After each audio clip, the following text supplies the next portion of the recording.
मुझे एक पेन चाहिए। आप इसे इंग्लिश में कैसे बोलेंगे? आई वॉन्ट अ पेन या I want to a pen. तो आज हम सीखने वाले हैं कि वॉन्ट और वॉन्ट टू में क्या डिफरेंस है।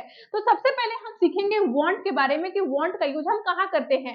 देखिए, वॉन्ट का हिंदी मतलब होता है चाहिए। इसका मतलब हिंदी मतलब क्या होता है? चाहिए। जैसे मुझे एक पेन चाहिए, मुझे एक फोन चाहिए, मुझे एक टेबल चाहिए, मुझे एक कुर्सी चाहिए, मुझे एक बैग चाहिए, मुझे एक बोतल चाहिए। तो कोई चीज हमें चाहिए। जब हम किसी वस्तु के बारे में बात करते हैं, किसी थिंग्स के बारे में बात करते हैं कि कोई हमें सामान चाहिए, जैसे मुझे पेन चाहिए, मुझे फोन चाहिए, तो वहां पे हम वांट का यूज करेंगे। किसका यूज करेंगे? वांट का। स्ट्रक्चर क्या होगा? बहुत ही सिंपल है। सबसे पहले आपको लगाना है सब्जेक्ट, उसके बाद हम लगाएंगे वांट या वांट्स। क्या लगाएंगे? वांट या वांट्स। उसके बाद हम लगाएंगे ऑब्जेक्ट। क्या लगाएंगे? ऑब्जेक्ट। अब देखिए, वांट और वांट्स का हम यूज कब करेंगे? अगर आप सिंगुलर सब्जेक्ट की बात करेंगे, जैसे ही, सी, इट, तो उसके साथ हम वांट्स का यूज करेंगे। अगर आप प्लूरल सब्जेक्ट की बात करेंगे, जैसे आई, वी, यू, दे, तो वहां पे हम वांट का यूज करेंगे। जैसे मुझे एक पेन चाहिए, तो क्या हो जाएगा? I want a pen. लेकिन अगर आप ये कहना चाहते हैं कि उसे एक पेन चाहिए, तो क्या हो जाएगा? He wants a pen. क्या हो जाएगा? He wants a pen. तो वहां पे आपको अ आर्टिकल का हम यूज करेंगे। जैसे मुझे एक फोन चाहिए, तो आई वॉन्ट अ फोन। मुझे उसे एक फोन चाहिए, तो हो जाएगा ही वॉन्ट्स अ फोन। तो सिंगुलर सब्जेक्ट के साथ हम वॉन्ट्स लगाएंगे और प्लूरल सब्जेक्ट के साथ हम वॉन्ट का यूज करेंगे। ठीक है। तो अगर आप ये कहना चाहते हैं कि मुझे एक कुर्सी चाहिए, तो क्या हो जाएगा? I want a chair. उसे एक कुर्सी चाहिए, सी वॉन्ट अ चेयर। मुझे एक घर चाहिए, आई वॉन्ट अ हाउस। उसे एक घर चाहिए, सी वॉन्ट अ हाउस। उन्हें एक घर चाहिए, दे वॉन्ट अ हाउस। मुझे पैसा चाहिए, आई वॉन्ट मनी। उसे पैसा चाहिए, ही वॉन्ट्स मनी। उनको पैसा चाहिए, दे वॉन्ट मनी। तो अगर कोई चीज आपको चाहिए, कोई वस्तु चाहिए, किसी को भी चाहिए, तो वहां पे हम वॉन्ट अ का यूज करेंगे। ठीक है।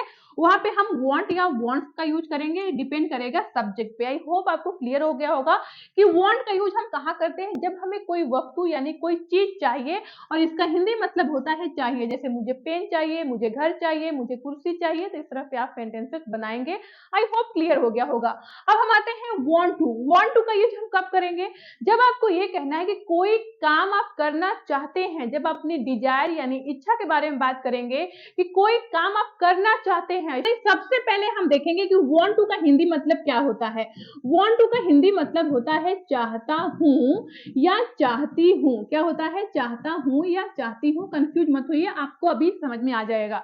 इसका स्ट्रक्चर क्या होता है? सबसे पहले आपको लगाना है सब्जेक्ट। क्या लगाएंगे? सब्जेक्ट। उसके बाद हम लगाएंगे want टू या want टू। क्या लगाएंगे? want टू या want टू के बाद आपको लगाना है वर्ब की फर्स्ट फॉर्म। क्या लगाएंगे? वर्ब की फर्स्ट फॉर्म। आपको तो पता ही want और wants में क्या डिफरेंस है।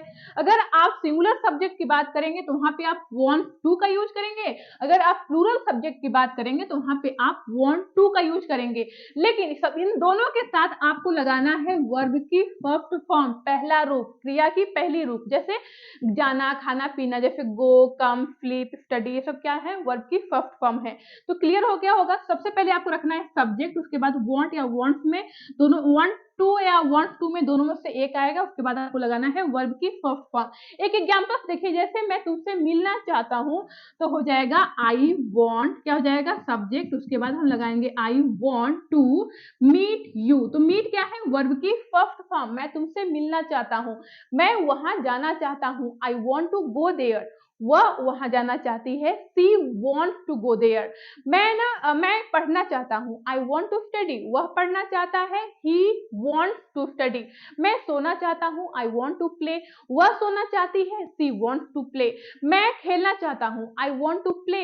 वह खेलना चाहती है। She wants to play. तो कोई काम आप करना चाहते हैं, तो वहां पे आप want to का यूज करेंगे। सिंगुलर सब्जेक्ट की बात करेंगे, तो वहां पे आप want to का यूज करेंगे। आपको ध्यान रखना है कि दोनों के बाद आपको लगाना है वर्ब की फर्स्ट फॉर्म। ठीक है। तो आई होप आपको क्लियर हो गया होगा कि want और want to में क्या डिफरेंस है। want का हिंदी मतलब होता है चाहिए, want to का हिंदी मतलब होता है चाहता हूं या चाहती हूं।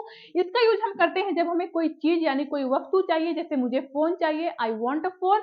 लेकिन जब आप क्रिया की बात करेंगे, किसी एक्शन की बात करेंगे, कोई काम आप करना चाहते हैं, मैं पढ़ना चाहता हूं, मैं खेलना चाहता हूं, मैं तुमसे मिलना चाहता हूं, मैं इंग्लिश सीखना चाहती हूं, तो वहां पे हम want वांट टू का यूज करेंगे। जैसे मैं इंग्लिश सीखना चाहती हूँ, I want to learn English. तो दोनों में यही डिफरेंस है। आई होप आपको इस छोटी सी वीडियो में आपको समझ में आ गया होगा कि वांट और वांट टू में क्या डिफरेंस है।